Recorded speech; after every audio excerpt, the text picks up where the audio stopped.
നമുക്ക് general meeting എന്ന chapter discuss ചെയ്യാം. General meeting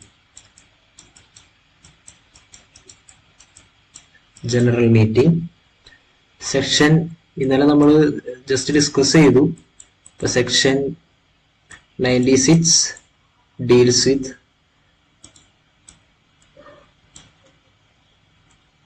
section 96 deals with general meeting. അപ്പൊ നമ്മൾ എങ്ങനെയാണ് ഒരു ജനറൽ മീറ്റിംഗ് ഹോൾഡ് ചെയ്യേണ്ടത്, how to hold a general meeting, അതിനെ കുറിച്ച് നമ്മൾ ഇന്നലെ ഡിസ്കസ് ചെയ്തു. ഫസ്റ്റ് നമ്മൾ പഠിച്ച point, first general meeting should be held within 9 months of end of financial year. For example, financial year end ചെയ്തിട്ട് ഫസ്റ്റ് ഇൻകോർപ്പറേറ്റ് ചെയ്ത് കമ്പനി ഇൻകോർപ്പറേറ്റ് ചെയ്ത് സെപ്റ്റംബർ 10th വിചാരിക്കും. സെപ്റ്റംബർ 10th എക്സാമ്പിൾ ആണ്. അപ്പോ ആ ഫിനാൻഷ്യൽ ഇയർ എൻഡ് ചെയ്യുന്നത് September 10, 2018 ആണെങ്കിൽ നമ്മൾ ആ കമ്പനി ഇൻകോർപ്പറേറ്റ് ചെയ്തിട്ട് ഫിനാൻഷ്യൽ ഇയർ എൻഡ് ചെയ്യണത് എന്നാണ്? അതിന്റെ ഫിനാൻഷ്യൽ ഇയർ എൻഡ് ചെയ്യുന്നത് മാർച്ച് 31st, 2019. ഈ ഫിനാൻഷ്യൽ ഇയർ എൻഡ് ചെയ്തതിന് ശേഷം ഉള്ള ടൈം ലൈൻ മീൻസ് 9 months. അതിനുശേഷം 9 months, മാർച്ച് 31st കഴിഞ്ഞാൽ April, May, June, July, August, September, October, November, December 31st, 2019 ഉള്ളില് ഫസ്റ്റ് AGM നടത്തണം. മനസ്സിലായോ? First AGM should be held within 9 months of end of that financial year. ഇതിന്റെ financial year തുടങ്ങുന്നത് April 1st, 2018 തൊട്ട് March 31st, 2019. അപ്പൊ ഈ financial year end ചെയ്തിട്ട് 9 monthsനുള്ളിൽ first AGM should be conducted. അതാണ് എക്സാമ്പിൾ അനുസരിച്ച് നമ്മൾ ഇതിനെ കുറിച്ച് പറയുമ്പോൾ. Okay, subsequent AGM should be held within, രണ്ടാമത്തെ പോയിന്റ് എന്താ? Subsequent AGM should be held within 6 months of end of relevant financial year. അതാണ് നെക്സ്റ്റ് പോയിന്റ്. അപ്പോ നമ്മുടെ നെക്സ്റ്റ് AGM എന്നാണോ നടത്തിയത്, ഈ 9 monthsനുള്ളിൽ എന്നാണ് നടത്തിയത്, അതിന് ശേഷം ആ ഫിനാൻഷ്യൽ ഇയർ എൻഡ് ചെയ്തിട്ട് 6 monthsനുള്ളിൽ സബ്സിക്വന്റ് AGM കണ്ടക്ട് ചെയ്യണം. അതാണ് സെക്കൻഡ് പോയിന്റ് ഇന്നലെ നമ്മൾ പഠിച്ചത്. Third point, gap between 2 AGM. Gap, രണ്ട് AGM തമ്മിലുള്ള ഗ്യാപ്പ് 15 monthsനേക്കാളും ഗ്രേറ്റർ ആവാൻ പാടില്ല. 15 monthsനേക്കാൾ കൂടുതൽ രണ്ട് AGM, ഒരു AGM നടത്തി, അതും നെക്സ്റ്റ് AGM തമ്മിലുള്ള ഗ്യാപ്പ് 15 monthsനേക്കാളും കൂടാൻ പാടില്ല. നെക്സ്റ്റ് നമ്മൾ പഠിക്കുന്ന കോൺസെപ്റ്റ് ഇതായിട്ട് ബന്ധപ്പെട്ടതാണ്. ഈ 15 monthsനേക്കാളും കൂടുതൽ എക്സ്റ്റെൻഡ് ചെയ്യാൻ പറ്റുമോ ഒരു general meeting, annual general meeting 15 monthsനേക്കാളും കൂടുതൽ എക്സ്റ്റെൻഡ് ചെയ്യാൻ പറ്റുമോ? ഈ എക്സ്റ്റൻഷൻ പോസിബിൾ ആണോ? കമ്പനീസ് ആക്ട് പറയുന്നു പോസിബിൾ ആണ്. എങ്ങനെയാണ് അത് പോസിബിൾ ആവുക?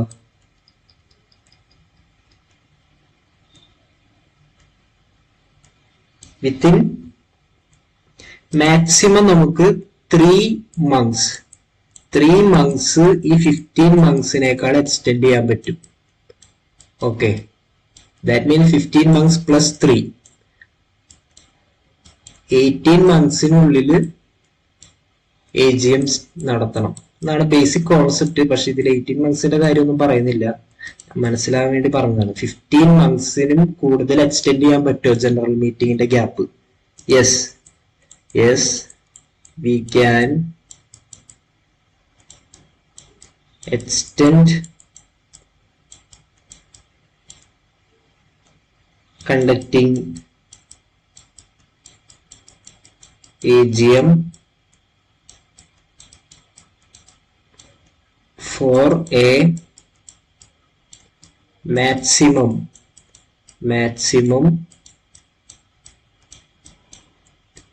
period of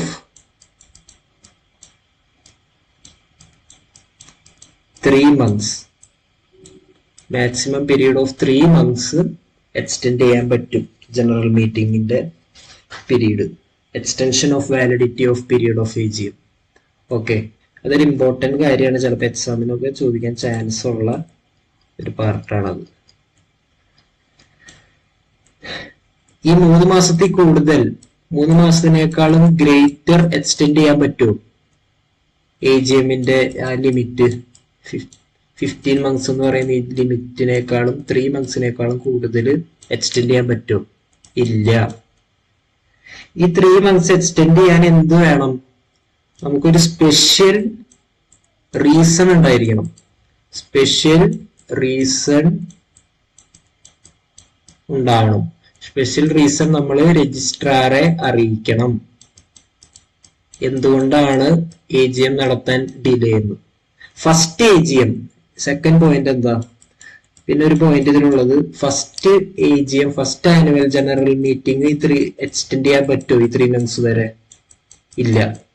ഫസ്റ്റ് AGMന് ശേഷമുള്ള എല്ലാനുമാണ് ഈ 3 months എക്സ്റ്റെൻഡ് ചെയ്യാൻ പറ്റുന്നത്. ഓക്കെ, അതാണ് മറ്റൊരു കോൺസെപ്റ്റ് AGMന്റെ. അപ്പൊ ആരെങ്കിലും ചോദിച്ചാൽ എന്ത് പറയണം? AGM can be extended. ഇപ്പൊ നമ്മൾ അറിഞ്ഞിരിക്കേണ്ട point, AGM can be extended for a maximum 3 months. Maximum 3 മാസം. ഓക്കെ,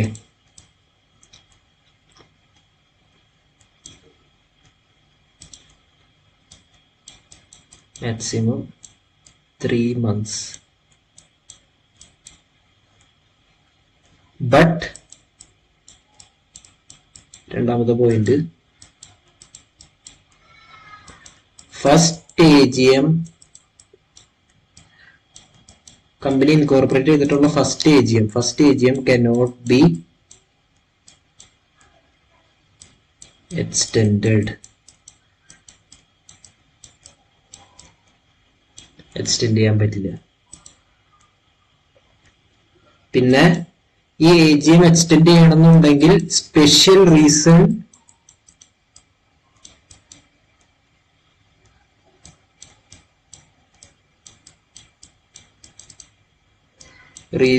should be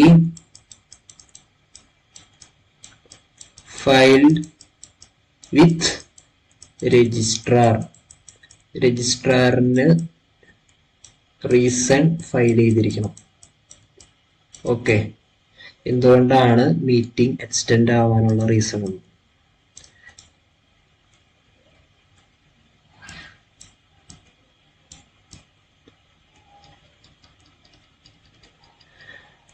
നെക്സ്റ്റ് നമുക്ക് പഠിക്കാനുള്ള ടോപ്പിക്ക്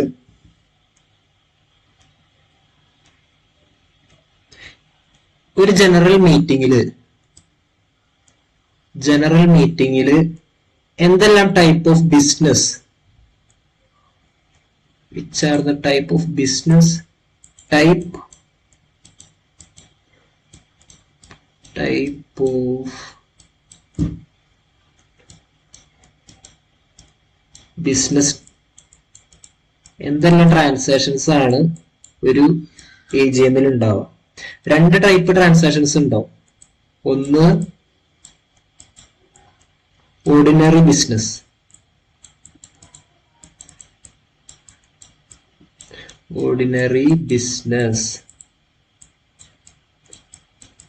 രണ്ടാമത്തെ ടൈപ്പ് സ്പെഷ്യൽ ബിസിനസ്.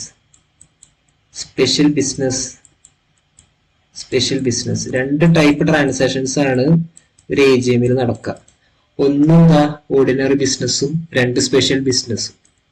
എന്താണ് സ്പെഷ്യൽ ബിസിനസ് ഓർഡിനറി ബിസിനസ്സും തമ്മിലുള്ള വ്യത്യാസം? സ്പെഷ്യൽ ബിസിനസ് എന്ന് പറയുന്നത് ordinary ordinary business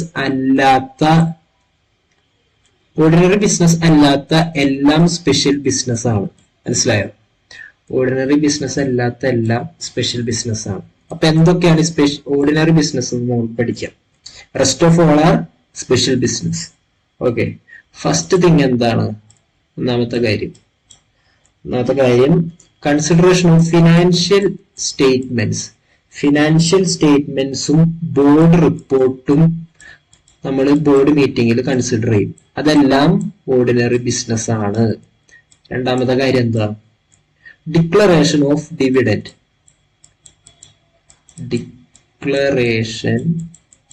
dividend declare ചെയ്യുന്നത് ഡിക്ലറേഷൻ ഓഫ് ഡിവിഡൻഡ് ഡിക്ലെയർ ചെയ്യുന്നത് ഓർഡിനറി ബിസിനസ് ആണ്. മൂന്നാമത്തെ കാര്യം എന്താ? Appointment of director in place of retiring. Retire ചെയ്യുന്ന സ്ഥലത്തേക്ക് മറ്റൊരു ഡയറക്ടറെ അപ്പോയിന്റ് ചെയ്യുന്നു. Appoint of director.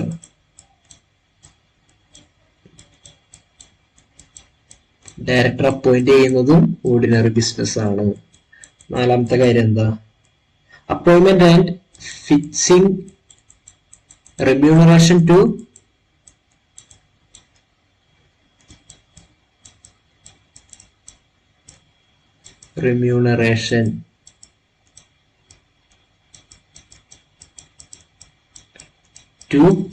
ഓഡിറ്റർ. ഓഡിറ്റർക്ക് റെമ്യൂണറേഷൻ ഫിക്സ് ചെയ്യണതും ഓഡിറ്റർ അപ്പോയിന്റ് ചെയ്യുന്നതെല്ലാം ഓർഡിനറി ബിസിനസ് ആണ്. ഈ 4 കാര്യങ്ങൾ ഒഴിച്ചുള്ളത് എല്ലാം സ്പെഷ്യൽ ബിസിനസ് ആണ്. ഇത് നമ്മൾ ഇമ്പോർട്ടന്റ് ആയിട്ടുള്ള കാര്യമാണ് കേട്ടോ. ഓക്കെ, ഇതെല്ലാം പറയുന്നത് സെക്ഷൻ 102 ഓക്കെ, സെക്ഷൻ 102 എന്തൊക്കെ ടൈപ്പ് ഓഫ് ബിസിനസ് ജനറൽ മീറ്റിംഗിൽ ഉണ്ടെന്ന് പറയുന്നത്. ഫിനാൻഷ്യൽ സ്റ്റേറ്റ്മെന്റ് കൺസിഡർ ചെയ്യുന്നത്, ബോർഡ് റിപ്പോർട്ട്, ഡയറക്ടർ റിപ്പോർട്ട്, ഇതെല്ലാം കൺസിഡർ ചെയ്യുന്നത് ഓർഡിനറി ബിസിനസ് ആണ്. ഡിക്ലറേഷൻ ഓഫ് ഡിവിഡൻഡ് ഡിക്ലെയർ ചെയ്യുന്നത് ഓർഡിനറി ബിസിനസ് ആണ്. അപ്പോയിന്റ്മെന്റ് ഓഫ് ഡയറക്ടർ അപ്പോയിന്റ് ചെയ്യുന്ന ഓർഡിനറി ബിസിനസ് ആണ്. Fixing of remuneration to auditor. ഇങ്ങനെ ഇതെല്ലാം ഓർഡിനറി ബിസിനസ്സും ബാക്കി വരുന്നതെല്ലാം സ്പെഷ്യൽ ബിസിനസ്സും ആണ്. ഓക്കെ, ആ കോൺസെപ്റ്റ് മനസ്സിലായില്ലേ? ഇപ്പോൾ മനസ്സിലുണ്ടാവേണ്ടത് section 96 of Companies Act says about general meeting. Okay, ഇപ്പൊ നമ്മൾ പഠിച്ചത് section 102. Business to B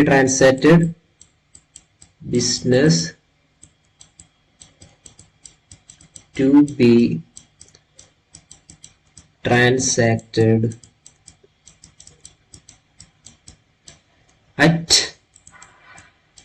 annual general meeting. Annual general മീറ്റിംഗിൽ എന്തെല്ലാം ബിസിനസ് ട്രാൻസാക്ഷൻസ് നടക്കുന്നുണ്ടെന്ന്. ഓക്കെ, ഇനി എന്താണ് penalty?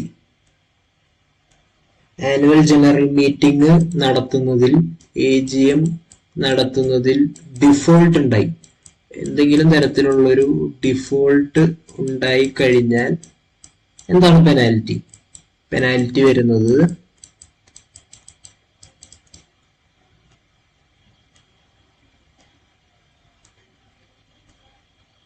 which may extend to 1 lakh. 1 ലക്ഷം രൂപ വരെ പിഴ. പിന്നെ 5,000 rupees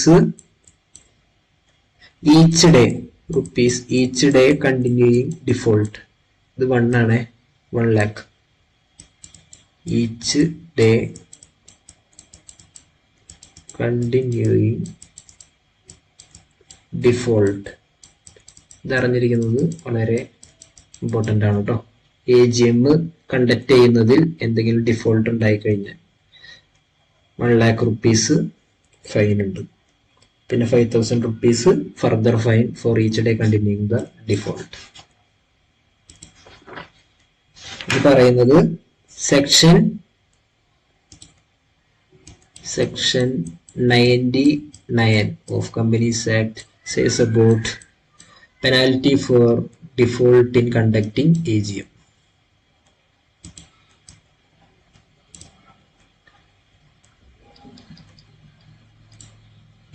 Okay.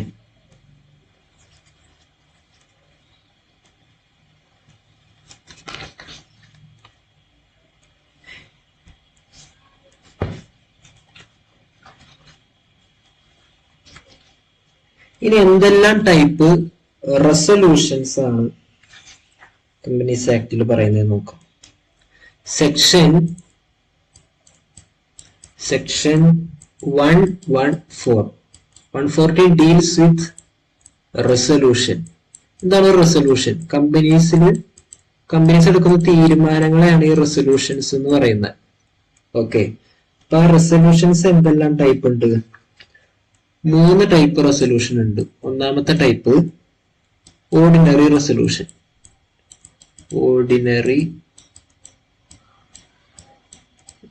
റെസൊല്യൂഷൻ. രണ്ടാമത്തെ ടൈപ്പ് എന്താ? Special resolution.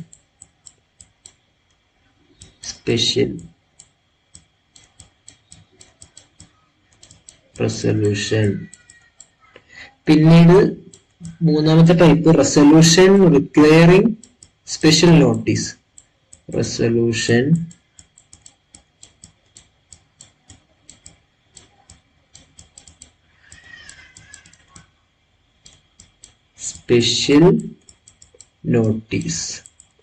ഓക്കെ,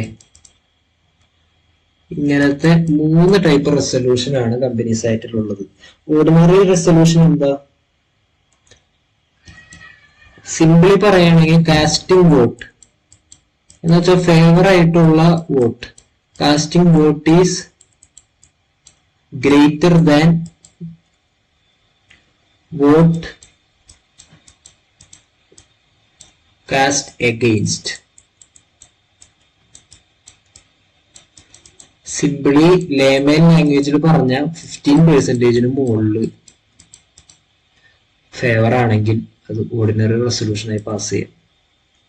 ഇനി 75% ആണെങ്കിലോ, 75% അതിനും കൂടുതലാണെങ്കിൽ അത് സ്പെഷ്യൽ റെസൊല്യൂഷൻ ആണ്. മീൻസ് 3/4 സപ്പോർട്ട് മീൻസ് ഫേവർ ചെയ്യുന്നുണ്ടെങ്കിൽ അത് സ്പെഷ്യൽ റെസൊല്യൂഷൻ ആണ്.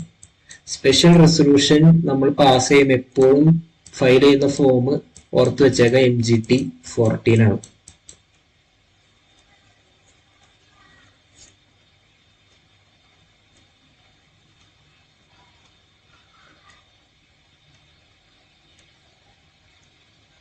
പിന്നീട് നമുക്ക് പഠിക്കേണ്ട resolution requiring special not.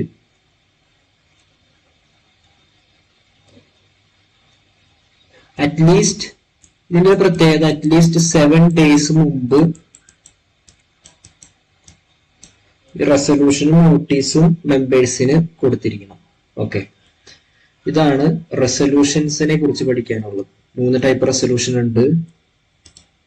Ordinary resolution, special resolution requiring special notice. 50% മുകളിൽ ആണെങ്കിൽ ഓർഡിനറി റെസൊല്യൂഷൻ, 75% 3/4 ഫേവർ ആയിട്ട് വോട്ട് ചെയ്തിട്ടുണ്ടെങ്കിൽ അത് സ്പെഷ്യൽ റെസൊല്യൂഷൻ ആണ്. MGT 14 ആണ് ഇപ്പോഴും ഫയൽ ചെയ്യുക സ്പെഷ്യൽ റെസൊല്യൂഷൻ. ഓക്കെ, അതാണ് റെസൊല്യൂഷന്റെ ഇമ്പോർട്ടൻസ്.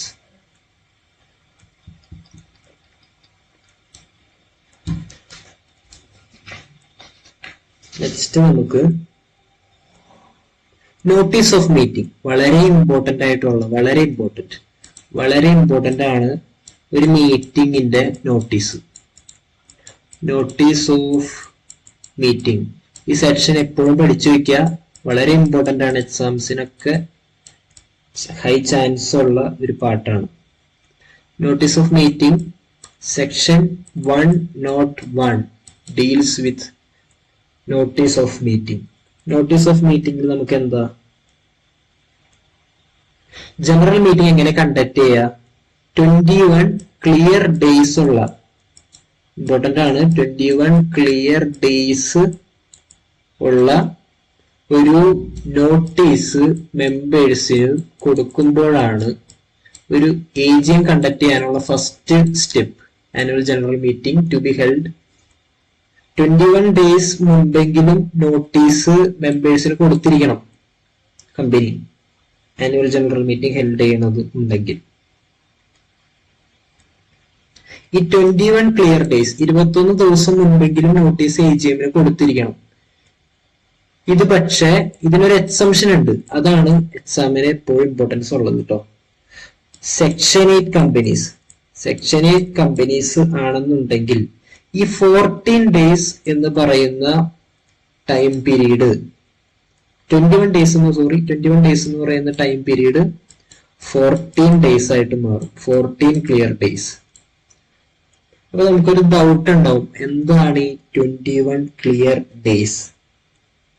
21 ക്ലിയർ ഡേയ്സ് എന്താണ്? അത് ഒരു കേസ് ലോയില് പറയുന്നുണ്ട്. ഓക്കെ, എന്താണ് ഈ 21 ക്ലിയർ ഡേയ്സ് എന്ന് പറയുന്നത്? എക്സ്പ്രഷൻ 21 ക്ലിയർ ഡേയ്സ് മീൻസ് എന്താണെന്നുള്ളത് പറയുന്ന കേസാണ്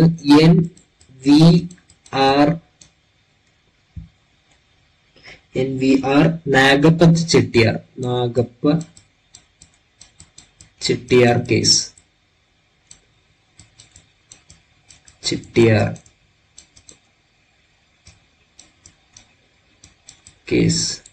ആ കേസിൽ എന്താ പറയുന്നത്?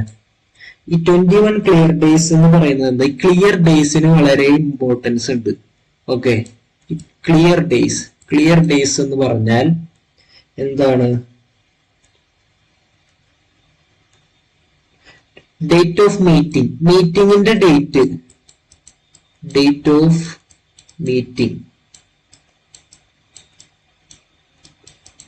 ഓഫ് മീറ്റിംഗ് ഒന്നാമത്തെ പോയിന്റ്. രണ്ടാമത്തെ point date of service of notice.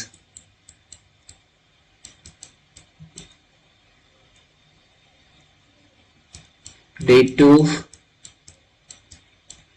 Service of notice. ഈ രണ്ട് സംഭവവും എക്സ്ക്ലൂഡഡ് ആണ് 21 ക്ലിയർ ഡേയ്സിൽ. മനസ്സിലായോ? എന്ന് വെച്ചാൽ മീറ്റിംഗ് നടക്കുന്ന ദിവസം, ആ ദിവസവും പിന്നെ നമ്മൾ ഈ നോട്ടീസ് എത്താനുള്ള ആ ഒരു ടൈമില്ലേ, ടൈം പീരീഡ്, ആ ഡേറ്റും ആ ദിവസവും എക്സ്ക്ലൂഡ് ചെയ്തിട്ട് എന്ത് വേണം? ഇത് എക്സ്ക്ലൂഡ് ചെയ്തുകൊണ്ട് 21 ക്ലിയർ ഡേയ്സ് വേണം. 21 ഡേയ്സ് വേണം. അതിനെയാണ് 21 ക്ലിയർ ഡേയ്സ് കൊണ്ട് ഉദ്ദേശിക്കുന്നത്. ഓക്കെ, പക്ഷെ ഈ സെക്ഷൻ 8 കമ്പനിയുടെ കാര്യത്തിൽ ഈ 21 ക്ലിയർ ഡേയ്സ് 14 ഡേയ്സ് ആയിട്ട് മാറും. ഓക്കെ, അത് ഇമ്പോർട്ടന്റ് ആണ്. അപ്പൊ നമ്മൾ എന്തൊക്കെയാ നോട്ടീസ് ഓഫ് മീറ്റിങ്ങിനെ കുറിച്ച് പഠിച്ചത്? നാഗപ്പ ചെട്ടിയാറിന്റെ കേസ് ലോ പഠിച്ചു. ഓക്കെ, അതിൽ പറയുന്നത് എന്താണ്?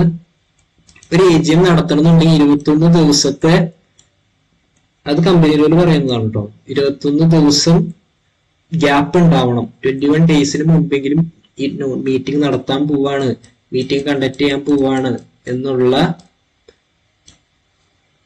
നോട്ടീസ് 21 ഡേയ്സിന് മുൻപ് കമ്പനി മെമ്പേഴ്സിന് കൊടുക്കണം. പക്ഷെ 21 ഡേയ്സ് 14 ദിവസം മുൻപ് മതി. ഏത് കമ്പനിക്ക്? Section 8 companies. Section 8 companies require to give notice within 14 days of meeting. ഈ 21 days എന്ന് പറയുന്നത് 21 ക്ലിയർ ഡേയ്സ് ആണ്. നമ്മൾ എക്സാം എഴുതുമ്പോൾ ശ്രദ്ധിക്കണം, 21 ക്ലിയർ ഡേയ്സ് എന്ന് തന്നെ നമ്മൾ എഴുതണം. ഓക്കെ,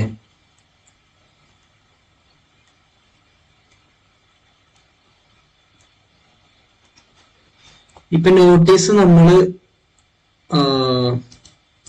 എന്താണ്? Notice send by post. Notice send by post വഴിയാണ് സെൻഡ് ചെയ്തതെന്നുണ്ടെങ്കിൽ 48 hours, ഈ 21 ഡേയ്സിന്റെ കൂടെ 48 hours കൂടെ, 48 hours എന്ന് വെച്ചാൽ എന്താ? ദാറ്റ് മീൻസ് എക്സ്ട്രാ 2 ഡേയ്സും കൂടെ ആഡ് ചെയ്യണം. മനസ്സിലായില്ലേ?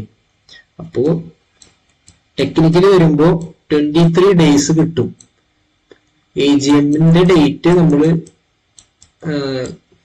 നമ്മുടെ കമ്പനി സെക്രട്ടറി ആകുമ്പോൾ AGM-ന്റെ ഡേറ്റ് തീരുമാനിക്കുമ്പോൾ 23 ഡേയ്സ് ഗ്യാപ്പ് ഉണ്ടാവണം AGM കണ്ടക്ട് ചെയ്യുമ്പോൾ. പോസ്റ്റ് വഴിയാണ് നമ്മൾ നോട്ടീസ് സെൻഡ് ചെയ്യണമെന്നുണ്ടെങ്കിൽ സെൻഡ് ബൈ പോസ്റ്റ് ഇത് 23 ആവും. 48 അവേഴ്സും കൂടി ആഡ് ആവണം. മനസ്സിലായില്ലേ? പിന്നെ ഫ്രാക്ഷൻ ഓഫ് ഡേയ്സ്, ഇതൊരു പോയിന്റ്.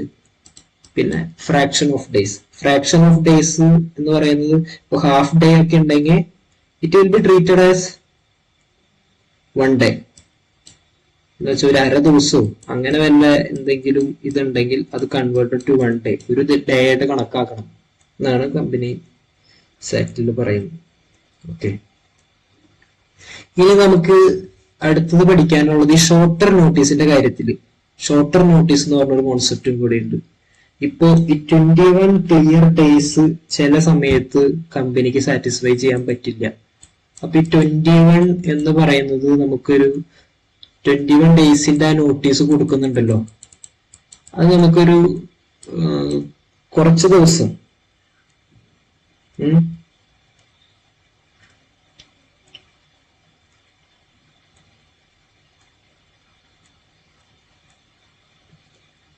കുറയ്ക്കണം എന്നുണ്ടെങ്കിൽ അതിന് സാധിക്കുമോ? പറ്റും. എന്ത് വേണം? 95% മെമ്പേഴ്സ് കൺസെന്റ്, സമ്മതമാണ്. 95% ആൾക്കാര് മെമ്പേഴ്സ്, കമ്പനിയിലെ മെമ്പേഴ്സിന് സമ്മതമാണെന്നുണ്ടെങ്കിൽ 21 ഡേയ്സിനേക്കാൾ ഷോർട്ടർ ആയിട്ട് കുറയ്ക്കാം. ഷോർട്ടർ ടൈമിന് നമുക്ക് നോട്ടീസ് ഡിസ്പാച്ച് ചെയ്യാം.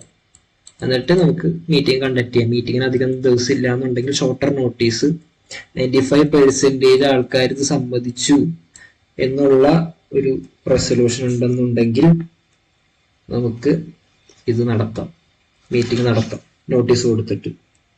ഓക്കെ, അത് ഇമ്പോർട്ടൻ്റ് ആയ കാര്യമാണ്.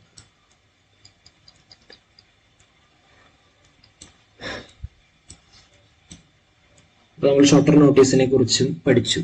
നെക്സ്റ്റ് നമുക്ക് പഠിക്കാനുള്ള കോൺസെപ്റ്റ്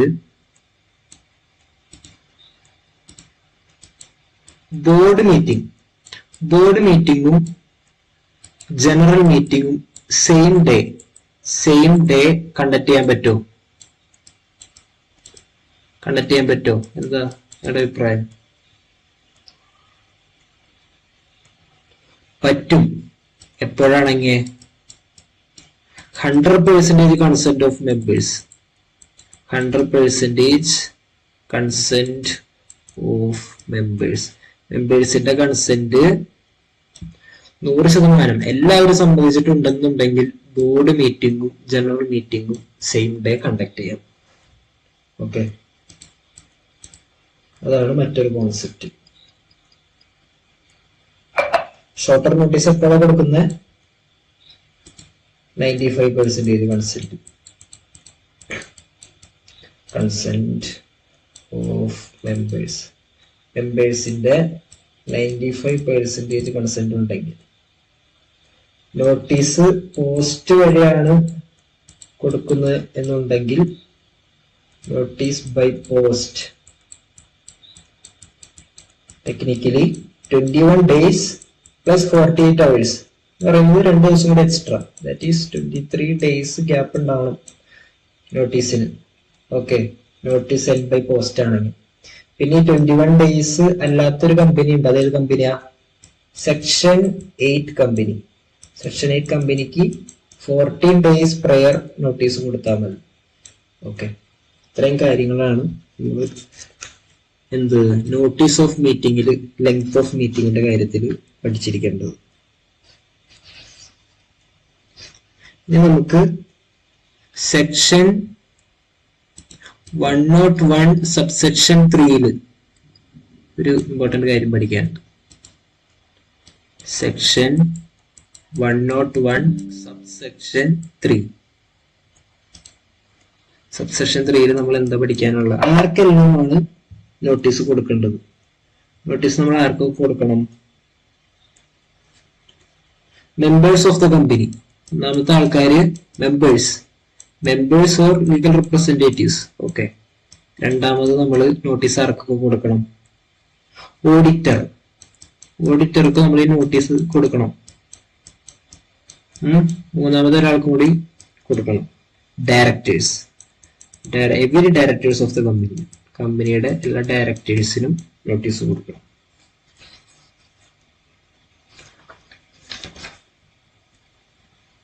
നമ്മൾ പിന്നെ ഇതിൽ പഠിക്കേണ്ട ബേസിക് ആയിട്ടുള്ള ഒരു കോൺസെപ്റ്റും കൂടി ഉണ്ട്.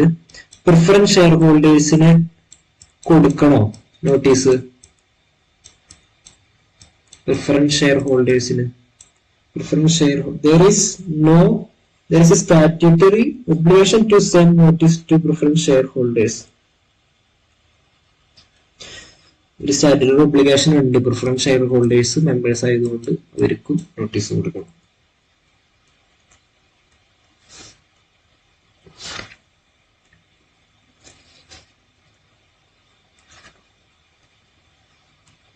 ഇനി നമുക്ക് ഇമ്പോർട്ടന്റ് ആയിട്ട് പഠിക്കേണ്ടത് സെക്ഷൻ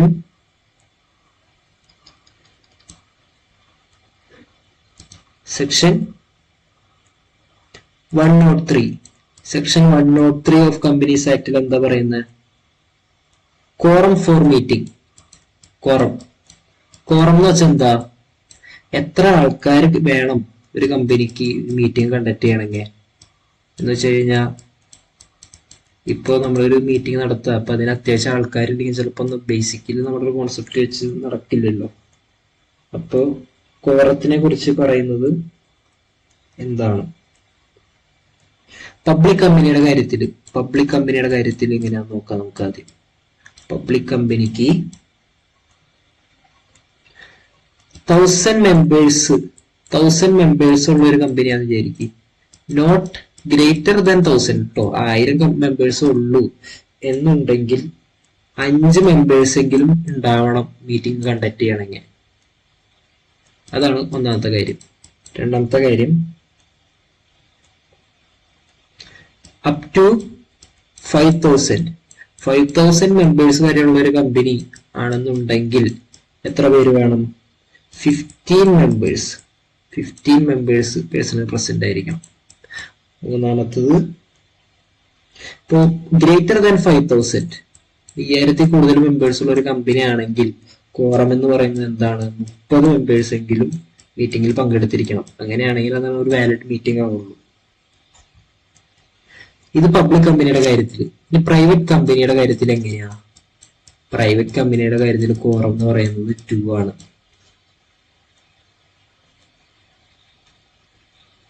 2 മെമ്പേഴ്സ്, 2 മെമ്പേഴ്സ് എങ്കിലും പേഴ്സണൽ പ്രസന്റ് ആണെങ്കിൽ കോറമായി. ഇനി നമുക്ക് ബേസിക് ആയിട്ട് അറിയേണ്ട ഒരു കോൺസെപ്റ്റ്, ഒറ്റ ഒരാളുള്ളൂ,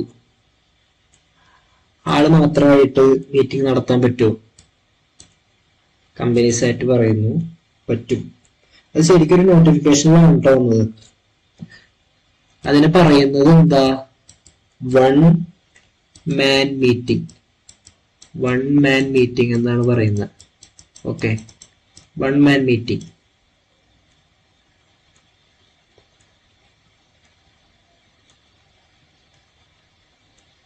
വൺ മാൻ മീറ്റിംഗ് ശരിക്കും ഒരു എക്സംഷൻ പോലെയാണ് വരുന്നത്. ഇപ്പൊ ഒരു person, one person holds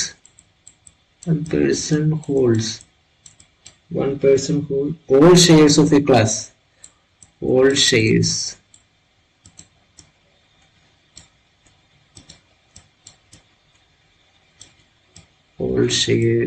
of a class. ഒരു ക്ലാസിന്റെ all shares ഉണ്ടെങ്കിൽ 1 മെമ്പർക്ക് മീറ്റിംഗ് കണ്ടക്ട് ചെയ്യാം. അല്ലെങ്കിൽ എന്തെങ്കിലും ഡിഫോൾട്ട് ഉണ്ടായി. ഓക്കെ, ഇനി default in holding AGM conduct ചെയ്യണമെങ്കിൽ എന്തെങ്കിലും ഡിഫോൾട്ട് ഉണ്ടായിട്ടുണ്ടെങ്കിലും ഈ വൺ മാൻ മീറ്റിംഗ് നടത്താം. ഓക്കെ, എന്തെങ്കിലും ഇംപ്രാക്ടിക്കബിലിറ്റീസ് ഉണ്ടെങ്കിൽ, ട്രിബ്യൂണലായ സംബന്ധമായിട്ടുള്ള എന്തെങ്കിലും ഇംപ്രാക്ടിക്കബിൾ ആണെന്നുണ്ടെങ്കിലും ഈ വൺ മാൻ മീറ്റിംഗ് നടത്താം. അങ്ങനെയാണെന്നുണ്ടെങ്കിൽ വൺ മാൻ മീറ്റിംഗ് നമുക്ക് കണ്ടക്ട് ചെയ്യാം. ഓക്കെ,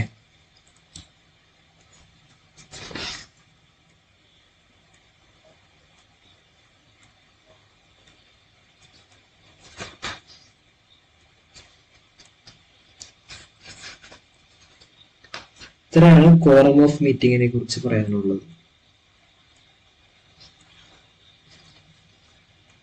ബാക്കി നമുക്ക് നെക്സ്റ്റ് ക്ലാസ്സിൽ നോക്കാം. Thank you.